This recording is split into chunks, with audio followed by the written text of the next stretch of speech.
ایک بات تو پہلے آپ سمجھ لیں کہ محدث صاحب ہو کہ مفتی صاحب ہو کہ ولی صاحب ہو کہ حافظ صاحب ہو کہ امام صاحب ہو کہ لیڈر صاحب ہو ایم ایل اے صاحب ہو ایم پی صاحب ہو ڈاکٹر صاحب ہو وکیل صاحب ہو یا جج صاحب ہو، کسی کی بھی بیوی کبھی سیدھی نہیں ہوتی. یہ بات ہمیشہ یاد رکھیں. یہ بات عورتیں سن رہی ہے تو وہ برا نہیں مانے، آگے پہلے میری گفتگو آخری تک سنیں. کبھی کبھی لوگ دو چار جملے سن کے واویلا کرتے ہیں، یہ کہہ دیا یہ کہہ دیا. ارے آخری تک پہلے سن لیں کہنا کیا چاہتے ہیں. کبھی کسی کی بیوی سیدھی نہیں ہوتی. کیوں؟ کیونکہ اللہ نے فرمایا کہ ہم نے عورتوں کو ٹیڑھی پسلی سے پیدا کیا. اب ظاہر سی بات ہے کہ جب اللہ خود بنانے والا کہہ رہا ہے کہ ہم نے انہیں ٹیڑھی پسلی سے پیدا کیا تو سیدھی بیوی ڈھونڈنے کیوں نکلتے ہو؟ ملے گی نہیں. عورت تو سیدھی ہے ہی نہیں، کسی دور کی عورت سیدھی نہیں ہے. کیونکہ جو اللہ نے کہہ دیا ہم اللہ کی مانیں گے، ملا کی تو نہیں مانیں گے نا.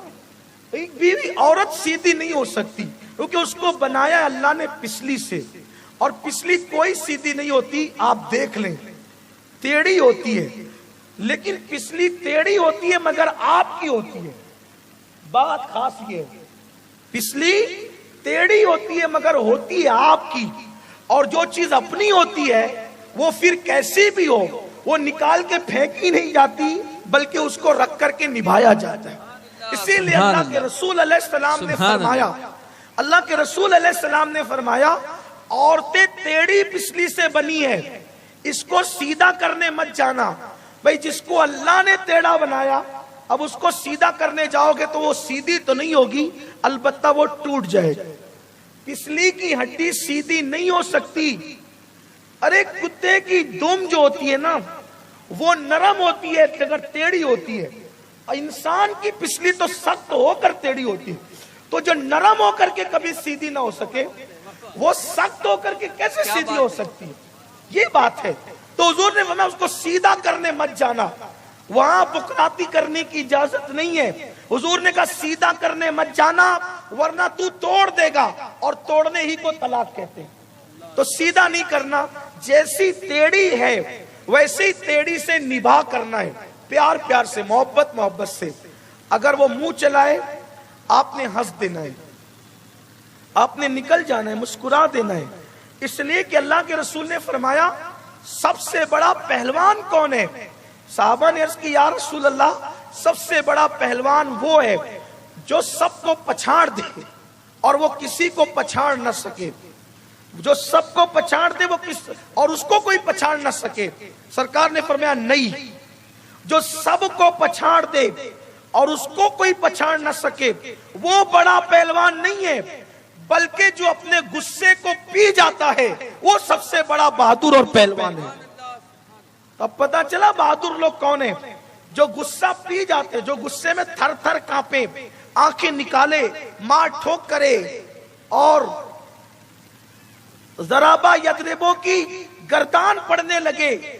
وہ لوگ بہادر نہیں ہیں، بلکہ عفو در گزر سے جو کام لے وہ لوگ بہادر اور پہلوان ہے.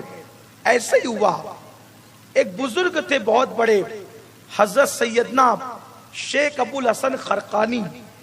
یہ شیخ ابو الحسن خرقانی کون ہے؟ ان کو پہلے آپ سمجھ لیں.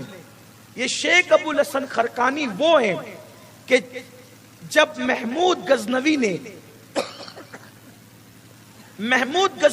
جب ہندوستان پر کئی حملے کیے،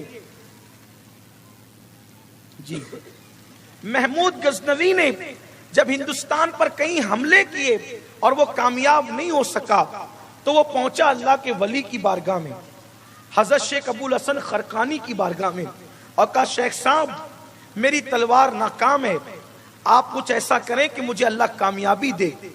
تو شیخ ابو الحسن خرقانی نے فرمایا بیٹے میرا یہ جبہ لے کر جاؤ اور جب تمہاری طاقت ناکام ہو جائے تو اس جبے کو رکھ کر اس کے وسیلے سے دعا کرنا، اللہ تمہیں کامیاب کرے گا. آپ سوچو محمود آئے ہندوستان، جبہ رکھ کر دعا کی، اور اس کے بعد ہندوستان کے بعض علاقے فتح ہو گئے.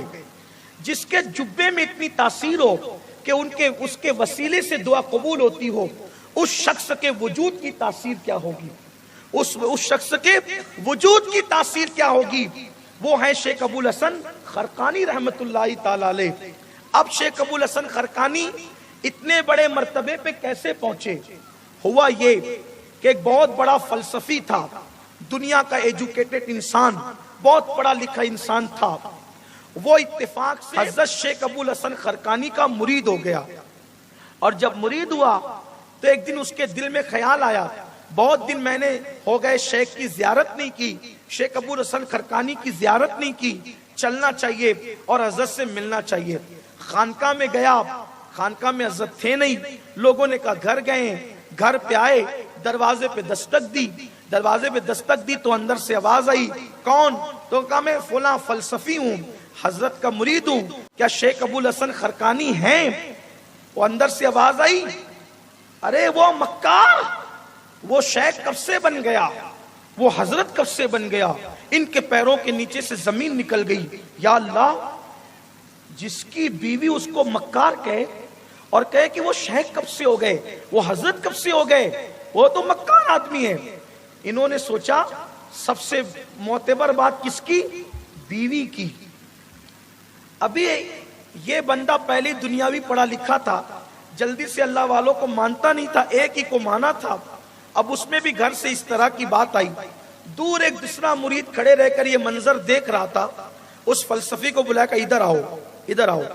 وہ آیا، کہا کہ تو ٹینشن مت لے، فکر مت کر، حضرت جنگل گئے ہوئے ہیں لکڑیاں کاٹنے کے لیے گھر کے لیے، ابھی آتے ہوں گے، مل لینا، پریشان مت ہو۔ لیکن اللہ والے بھی اللہ والے ہوتے ہیں، پیر روشن ضمیر ہوتا ہے، پیر روشن ضمیر ہوتا ہے۔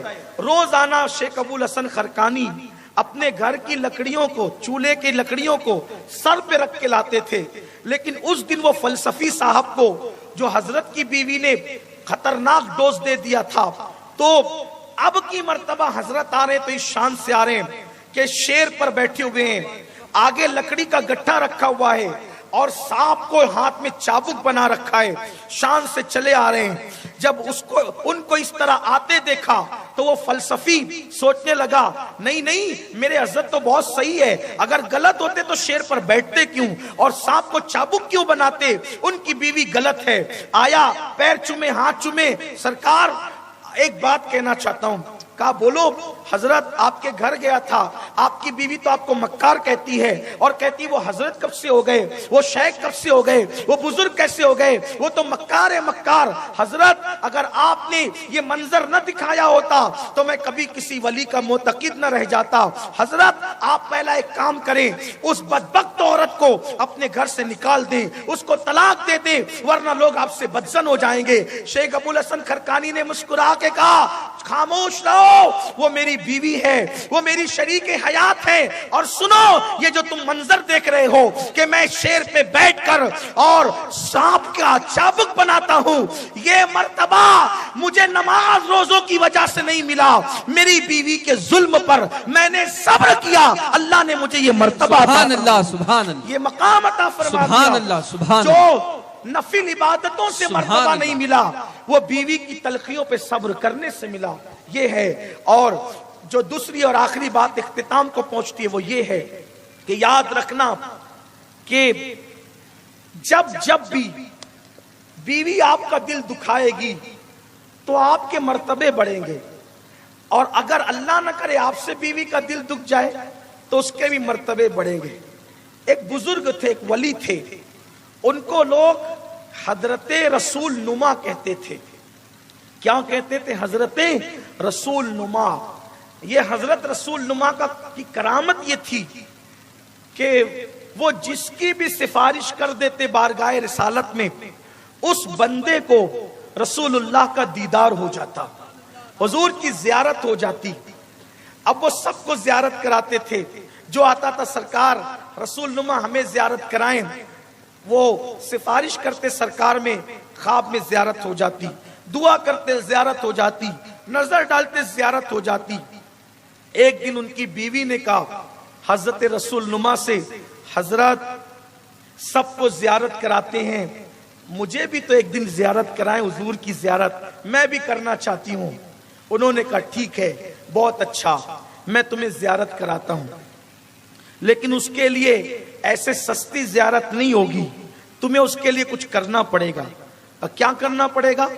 کہا کہ جب تمہاری میری شادی ہوئی تھی تو شادی کے دن نکاح کا جوڑا جو تم نے پہنا تھا وہی جوڑا تم کو پہننا پڑے گا، اور اس دن جیسی چوڑیاں، جیسا سنگھار ویسے ہی سنگھار کرنا پڑے گا، تب تمہیں حضور کا دیدار ہوگا۔ اس نے سوچا چلے بھائی، بال سفید ہو گئے، بڑھاپے سے چہرے پہ جھریاں پڑ گئی، لیکن دیدار حضور کا جو کرنا ہے، عام طور پہ اس دور میں بھی اور ابھی بھی شادی کے جوڑے لوگ سنبھال کر رکھتے تھے۔ آپ کے یہاں بھی ہوں گے، جو نکاح کے ٹائم آپ نے پہنا ہوگا تو آپ کے گھر پہ بھی وہ شادی کا جوڑا سنبھال کے رکھا گیا ہوگا۔ یہ بڑی یادگار دن ہوتا ہے نا شادی کا دن، تو لوگ سنبھال کے رکھتے ہیں۔ آپ کے یہاں بھی ہوگا، اہل منبر نے بھی سنبھال کے رکھا ہوگا کہ بڑی محبتوں کا دن ہوتا ہے نا آج کا دن، تو اس نے سنبھال کے رکھا تھا بڑھاپے میں شادی کا جوڑا، حضور کے دیدار کی لالچ میں پہنا، چوڑیاں پہنی، دلہن کی طرح سنگار کیا۔ انہوں نے دیکھا حضرت رسول نما نے پوری سج دج کے دلہن کی طرح بیٹھ گئی، وہ اپنے بڑے سالے کے پاس گئے، کہا دیکھا تمہاری بہن کو کیا سوجا ہے؟ کہا کیا ہوا؟ ایک بار آ کے دیکھو تو صحیح کیا ہوا ہے۔ ان کے بڑے سالے آئے، دیکھا کہ یہ گھونگھٹ ڈال کر چہروں پہ جھریاں، بڑھاپے کا اضمحلال اور بن سنور کر بیٹھی ہے۔ اب بڑے بھائی تھے، تیش میں آ گئے، تیور عروج پر آ گئے، خوب ڈانٹا، بدبخت، بڑھاپے میں سدھرتی نہیں، اور تو نے یہ کیا رنگ نکال رکھا ہے کہ تو بڑھاپے میں دلہن بن کر بیٹھی؟ خوب ڈانٹا، خوب ڈانٹا، خوب ڈانٹا۔ اب جب ڈانٹ پڑی تو دل ٹوٹا، دل ٹوٹا تو آنکھوں سے آنسو نکلے، اور روتے روتے آنکھ لگی تو حضور کا دیدار ہو گیا، سرکار کا دیدار ہو گیا۔ دیدار سے اٹھی تو خوشی خوشی کہتی ہے ارے دیدار کرانا تھا تو سیدھے سیدھے کرا دیتے، اتنے جتن کیوں کروائے؟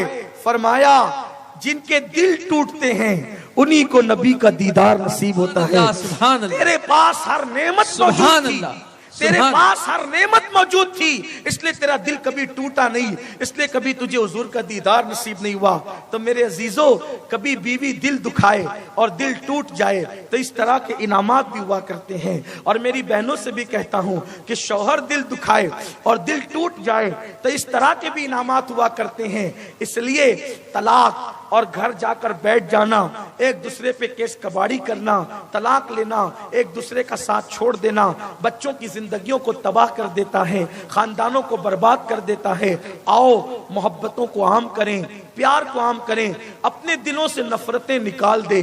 ایک بہت بڑے مفکر سے کسی نے پوچھا تھا کہ مجھے اچھے دوست نہیں ملتے، انہوں نے فرمایا تو بے وقوف ہے یار، جو دوست ہوتے ہیں وہ اچھے ہی ہوتے ہیں، جو دوست ہوتے ہیں وہ اچھے ہی ہوتے ہیں، تو اچھا نہیں ہے اس لیے تجھے اچھے دوست نہیں ملتے۔ بس ایسا ہی ہے، آپ اچھے بن جائیں، آپ کو اچھی شریک حیات ملے گی۔ اور یاد رکھنا، اپنے حقوق کا مطالبہ کرنے کی بجائے حق ادا کرتے رہو، انشاءاللہ زندگی خوشگوار ہوتی رہے گی۔ جھگڑا اس وقت ہوتا ہے جب انسان حق مانگتا ہے۔ میں کہنا چاہتا ہوں حق مانگنے کی بجائے آپ حق دیتے رہو، انشاءاللہ تبارک و تعالی جھگڑوں کا خاتمہ ہوگا، نفرتوں کا خاتمہ ہوگا۔ ایک نہ ایک دن نفرت کرنے والے محبت کرنے پہ مجبور ہو جائیں گے۔ آئیے اپنی بیویوں سے محبت کا آغاز کریں، اپنے بچوں سے محبت کا آغاز کریں، اپنے گھر والوں سے محبت کا آغاز کریں۔ گھر کو پیار دیں، محلے کو پیار دیں، علاقے کو پیار دیں، شہر کو پیار دیں، ملک کو پیار دیں، دنیا کو پیار دیں۔ پیار دو گے تو پیار ملے گا، اس لیے کہ کہا جاتا ہے جو دو گے وہی ملے گا، جو بو گے وہی پاؤ گے۔ اس لیے کہ انسان لے اور دے کا معاملہ، گیو اینڈ ٹیک کا معاملہ دنیا میں بڑا مشہور ہے، جو دو گے وہی ملے گا۔ اللہ سے عرض ہے کہ اللہ ہمیں محبت بانٹنے والا بنائے۔ بابا فرید الدین گنج شکر کی بات مجھے بار بار یاد آتی ہے، فرماتے ہیں کہ کانٹوں کے مقابلے میں کبھی کانٹے مت بونا ورنہ پوری زمین کانٹوں سے بھر جائے گی۔ کانٹوں کو بو کر کر کے کانٹوں کو پھیلا کر کے سکون نہیں ملتا، سکون تو کانٹوں کو اٹھا کر کے ملا کرتا ہے۔ اور بابا فرید کا یہ جملہ بھی بڑا یاد آتا ہے۔ آپ کا ایک مرید تھا، مرید۔ کچھ لوگ پنچایتی جو لوگ ہوتے ہیں، کچھ اچھے ہوتے ہیں، کچھ بدماش ہوتے ہیں، کچھ لوگ جوڑنے کا کام کرتے ہیں، کچھ توڑنے کا کام کرتے ہیں۔ برا لگے تو مجھے معاف کر دینا، لیکن کچھ لوگ پنچایتوں میں جاتے اس لیے تاکہ بگاڑیں، لیکن یاد رکھیں توڑنے والے ٹوٹیں گے، جوڑنے والے جڑیں گے۔ اس لیے اللہ کو توڑنا نہیں بلکہ جوڑنا پسند ہے۔ تو بابا فرید الدین کا ایک مرید تھا جو لوہے کے اوزار بنانے کا کام جانتا تھا۔ بابا فرید کے مرید نے سوچا کہ میں اپنے پیر کو لوہے کا کون سا اوزار لے جا کر دوں کہ میرے پیر خوش ہو جائیں۔ اس نے خوبصورت کینچی بنائی اور کینچی بنا کر بابا فرید کے پاس لا کے کہا، سرکار میں لوہے کے اوزار بنانا جانتا ہوں، اس لیے میں جو ہے آپ کے لیے کینچی بنا کر لایا ہوں۔ بابا فرید نے کینچی ہاتھ میں نہیں لیا، فرمایا بیٹا اگر لوہے کے اوزار بنانا تو جانتا ہے تو لوہے سے صرف کینچی اور چھری تھوڑی بنتی ہے، لوہے سے تو سوئی بھی بنتی ہے، سوئی۔ فرمایا ہم اللہ والے لوگ ہیں، ہمیں کینچی سے کیا کام، ہمیں تو سوئی دھاگے سے کام ہے، اس لیے کہ کینچی ایک کو دو کر دیتی ہے اور سوئی دھاگا دو کو ایک کر دیتا ہے۔ اس لیے ہم ایک کو دو کرنے والے کو پسند نہیں کرتے بلکہ دو کو ایک کرنے والے کو پسند کرتے ہیں۔ اب آئیے برسوں سے جو دو تھے ان لوگوں کو ایک کرنے کی رسم ادا کرتے ہیں کہ دو ایک ہو جائیں، یعنی کہ پہلے عبداللہ اور سمینہ الگ الگ تھے، اب عبداللہ اور سمینہ کو ایک کرنے کے لیے حضور کی سنت ادا کرتے ہیں۔ ہمارے نبی کی سنت بھی کیسی سنت ہے کہ لوگ جو ہے وہ ٹکڑے کرتے ہیں، میرے نبی کی سنت جو ہے ایک قبول ہے میں دو اجنبیوں کو آپس میں جوڑ دیا کرتی ہے، بلکہ دو دولہا دلہن ہی نہیں جڑتے بلکہ دو خاندان جڑ جاتے ہیں، دو شہر جڑ جاتے ہیں، اگر پڑوسی ملک ہے تو دو ملک بھی جڑ جایا کرتے ہیں۔ آئیے